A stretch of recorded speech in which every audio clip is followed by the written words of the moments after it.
ay plano rin pong magpatayo po ng yung pong maglusad din po ng mga medisina at pa rin po dito po sa yung sa pagkaaral po for medisina diyan mismo sa PPC.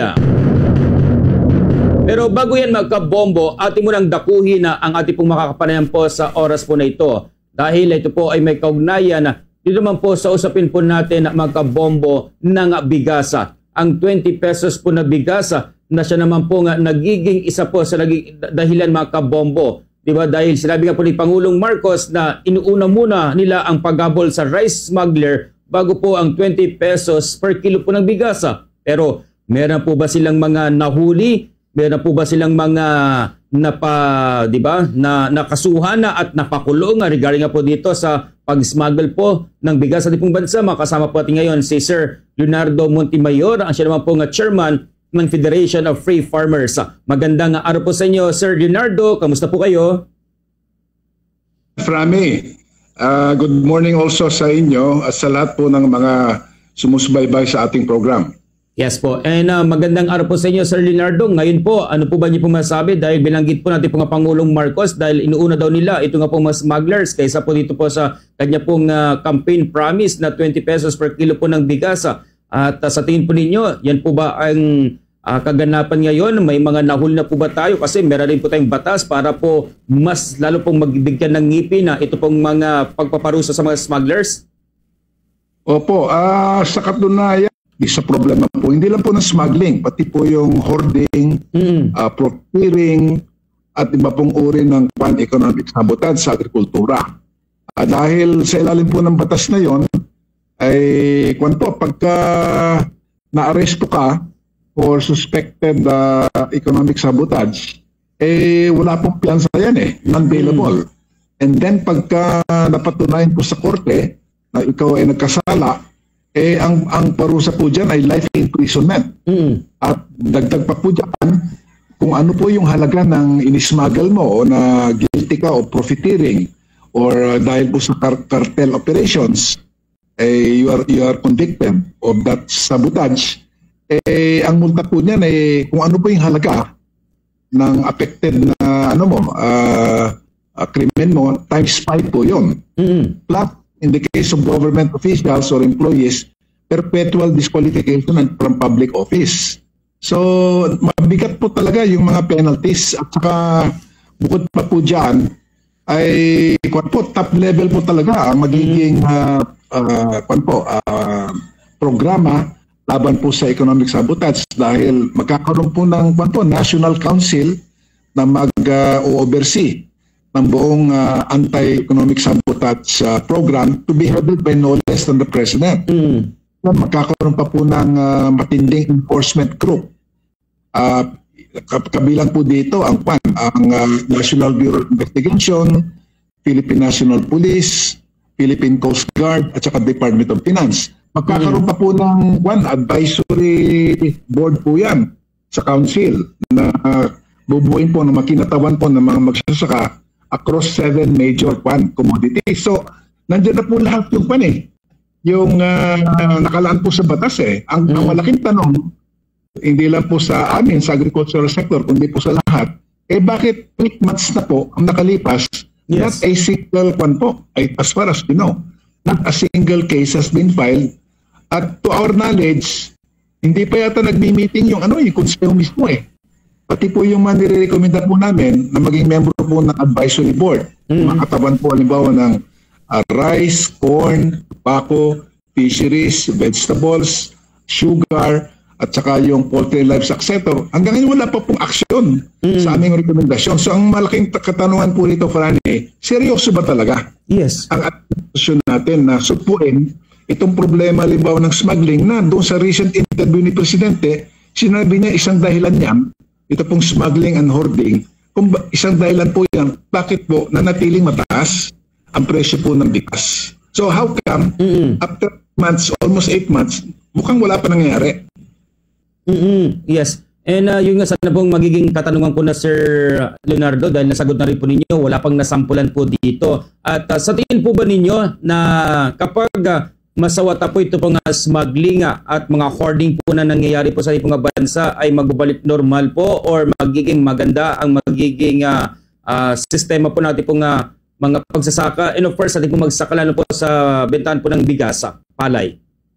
Opo, malaking tulong talaga kung magkakaroon ng seryosong programa laban po sa smuggling, profiteering, hoarding, tsaka cartel operations at iba pang economic sabotage sa agrikultura.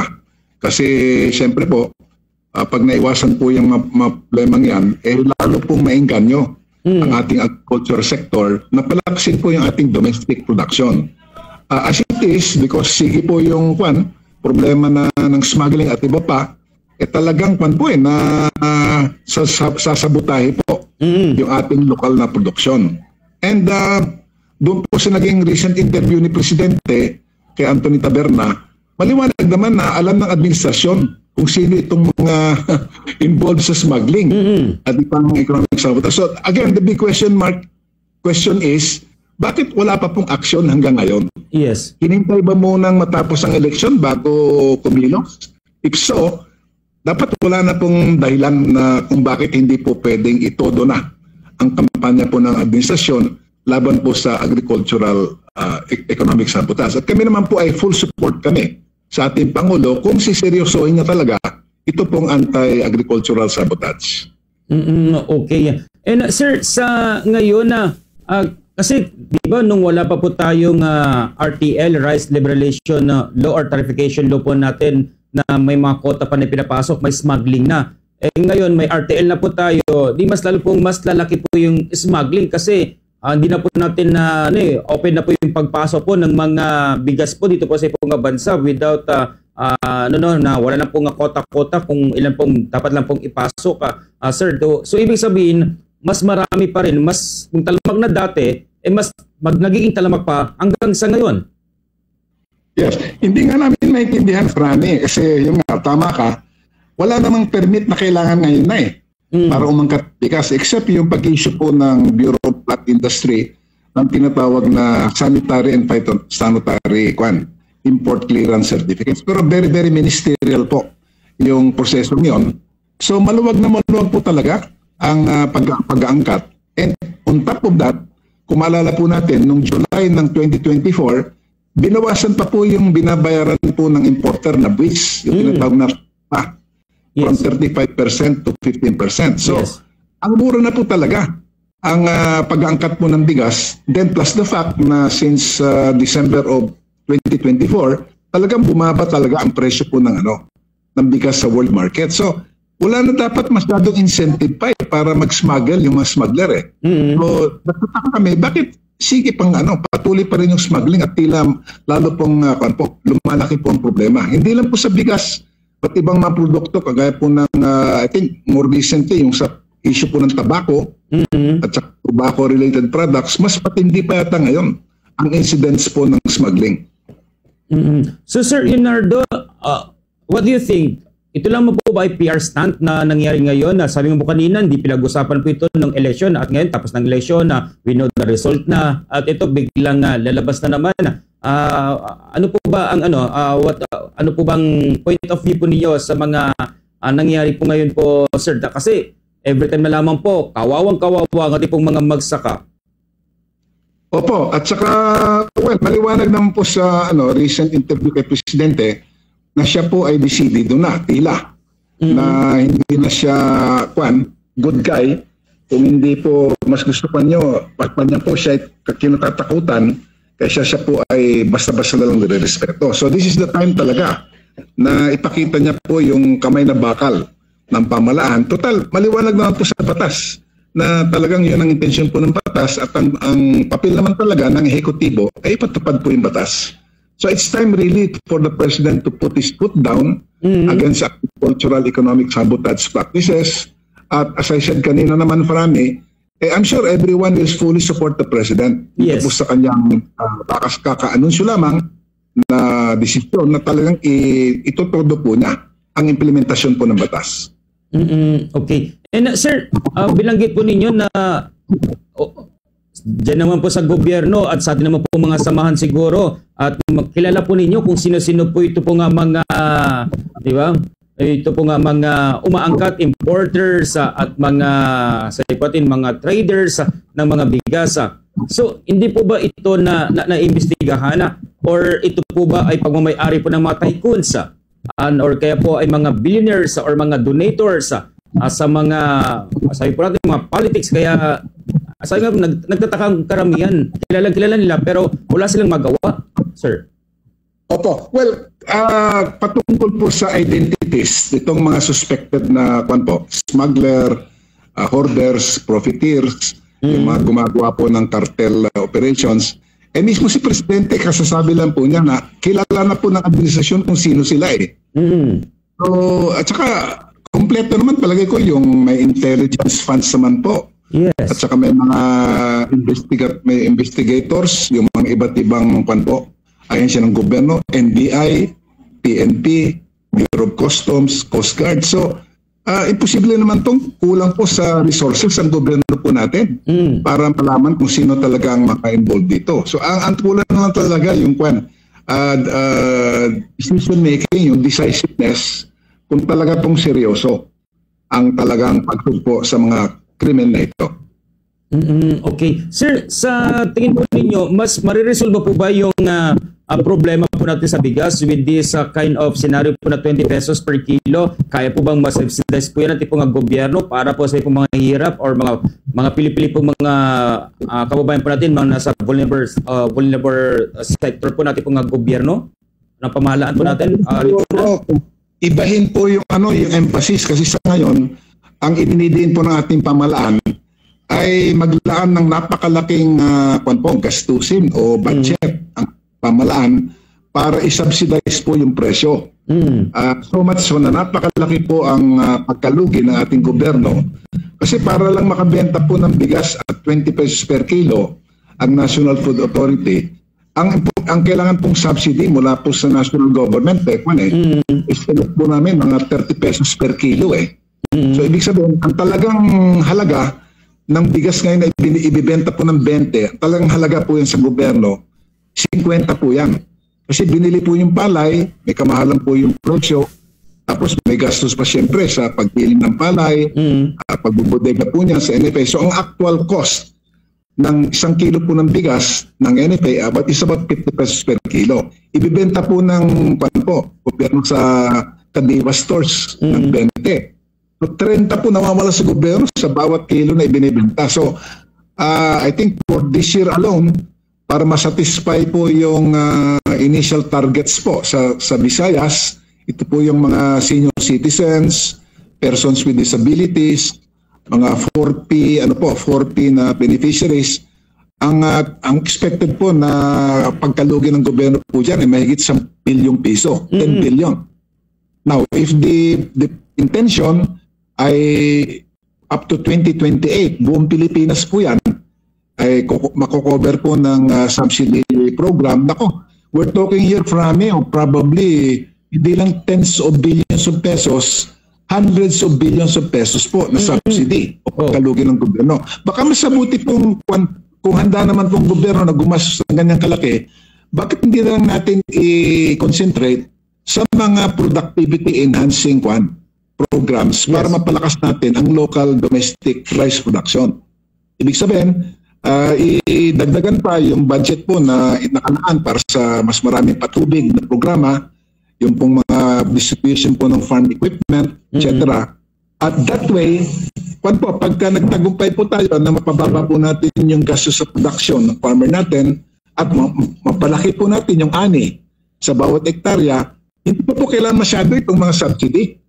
Kundi magbumula na po yung murang presyo po ng bigas, gawa po ng napalakas natin ang ating domestic rice production sector. I see. So ibig sabihin po, sir, na ibigay na lamang po sa mga siguro mga assistance sa mga farmers po natin na palakasin ang kailan po ng mga tulong natin dito po sa mga farmers kaysa naman po na dito lang po sa pagbigay po ng bigas. Parang ganoon po ba, sir? Well, in terms of the emphasis, tama po yun. I will concentrate the limited government resources dito po sa ating local domestic rice producers, mga farmers natin. But at the same time, yung po talagang sektor na kailangan po nila ng ayuda ng gobyerno, pwede po rin po siguro ipagpatuloy yung subsidized rice program, pero nakafocus lang po sa kanila. Hindi po yung sa lahat, maglalaan po ng 20 pesos rice for everyone. Opo. Sir, sa tagal po ninyo na nasa farmers bilang presidente po ng Federation of Free Farmers po, may nakikita pa rin po ba kayong pag-asa sa kasi nung nakaraang mga administrasyon, ganito rin po ang nagiging senaryo. Binanggit po ng dating the late President Benigno Noynoy Aquino na magiging mga food sufficient na po tayo, rice sufficient na po tayo by the end of the term. Pero ligwak pa rin po nangyari hanggang sa iba na pong mga administrasyon na ang dumating hanggang ngayon po.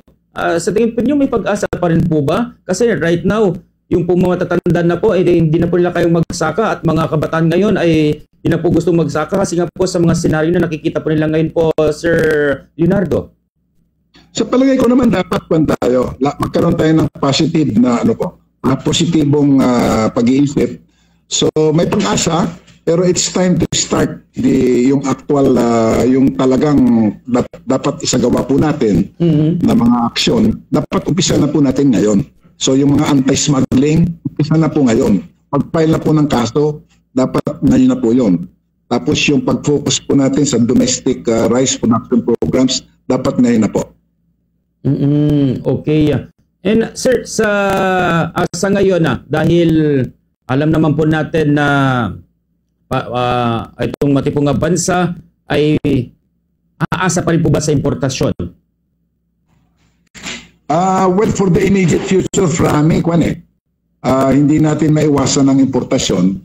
Pero ang mahalaga dito ay dapat wag natin kalimutan ang farmers po natin at i-timing din po ang pag-aangkat natin para matakpan po yung kakulangan natin taon-taon. Pero wag natin pong isasabay yung pag-aangkat sa panahon po ng anihan ng ating magsasaka.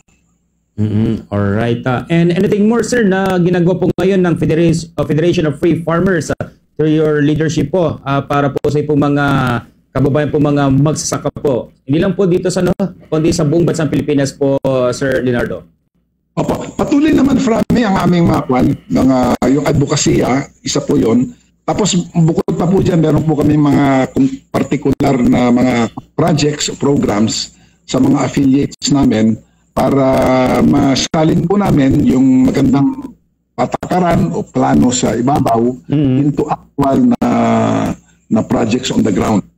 So yung pong pagtulak po ng mas sustainable approaches sa farm production, maiwasan po yung masyadong paggamit ng mga chemical-based inputs and greater use of organic or bioorganic alternatives. Kasama po yan sa aming mga programa.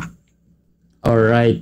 And with that po, sir, maraming salamat po sa iyo po nga oras. At nice meeting you, sir.